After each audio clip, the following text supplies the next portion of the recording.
आपने बचपन से सुना होगा कि खाते समय चुप रहना चाहिए, लेकिन कुछ लोग खाते समय बोलते ही नहीं रुकते। ये बहुत बड़ी बुराई है जिससे आपको बचना ज़रूरी है। आगे बताऊंगी इसके बारे में, लेकिन इससे पहले धर्म से जुड़ी एक खास जानकारी। मंडे को भगवान शिव की पूजा की जाती है। आपको बताती हूँ कि उनके एक अवतार के बारे में। शिव के एक अवतार है नंदी अवतार। कथा और सीख और कैसे इसको आज के समय में यूज करें बताती हूँ। शिलाद मुनि ने वंश बचाए रखने के लिए भगवान शंकर की तपस्या की। फिर क्या हुआ? फिर जमीन जोतते हुए उन्हें एक पुत्र मिला। शिलाद ने उसका नाम नंदी रखा। भगवान शंकर ने नंदी को अपना गणाध्यक्ष बनाया। भगवान शंकर का नंदीश्वर अवतार सभी जीवों को प्यार करने का संदेश देता है। शंकर जी का वाहन नंदी बैल कर्म का प्रतीक होता है। यह हमें सिखाता है कि कर्म ही जीवन का मूल मंत्र है। जिस तरह नंदी बैल बिना थके काम करता है, वैसे ही सफलता पाने के लिए हमें भी बिना थके कर्म करना चाहिए। बैल हार्ड वर्किंग होता है, इसके बावजूद भी अपना स्वभाव शांत बनाए रखता है। इससे हमें ये सीख मिलती है कि काम की थकान के बाद भी आपको अपने जुनून को बनाए रखना चाहिए। अब मेरी बात समझिए, हमें परफेक्ट एम्प्लॉय कैसा चाहिए? हमें परफेक्ट एम्प्लॉय ऐसा चाहिए जो कि हार्ड वर्किंग हो और कूल एंड काम हो।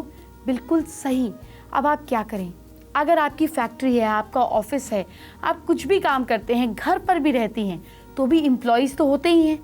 अगर आप अपने ऑफिस में, अपने घर पर साउथ वेस्ट में छोटे से नंदी बैल रख देंगे बैठे हुए, तो आपके एम्प्लॉयज़ कैसे हो जाएंगे? आपके एम्प्लॉयज़ रिलैक्स्ड हो जाएंगे। और अगर आप खड़े हुए नंदी बैल रखेंगे तो आपके एम्प्लॉयज़ बनेंगे और हार्ड वर्किंग और कूल एंड काम। अब आप मुझसे कैसे बात कर सकते हैं, ये खास तरीका आपको आगे बताने वाली हूँ। लेकिन अभी बुराई से बचाने वाली एक खास इन्फॉर्मेशन। आज हम किस बुराई से बचाने की आपसे बात कर रहे हैं, ये जरा ध्यान से सुनिए। खाते समय हमने सुना है लोग कहते हैं चुप, खाते समय बोलो नहीं। ये आपको आदत डालनी ही चाहिए, क्योंकि मैनर्स कहते हैं कि खाते समय कभी बोलना नहीं चाहिए। लेकिन अगर आप खाते समय बोलते हैं तो इससे सांस की नली, आपकी जो विंड पाइप है, उसमें प्रॉब्लम हो सकती है। खाते समय बोलने से आप चबा कर नहीं खाते, इस तरह आपका खाना ठीक से डाइजेस्ट नहीं कर पाता। कई बार आपका पेट भी नहीं भरता। कभी आप बात करते हुए ज़्यादा खा लेते हैं, इससे आपकी हेल्थ पर बुरा असर पड़ता है। तो अब आप समझे कि क्यों कहते हैं कि खाते समय चुप रहो। अब वक्त हो गया है जानने का आज की तीसरी बड़ी प्रॉब्लम और उसका सलूशन। अगर सास बहू के बीच लड़ाई होती है, उफ, ये तो बहुत बड़ी प्रॉब्लम है। इसका सलूशन क्या है कि दोनों की हंसती हुई एक तस्वीर जिसमें वो साथ खड़ी हो, ये घर पर लगाइए।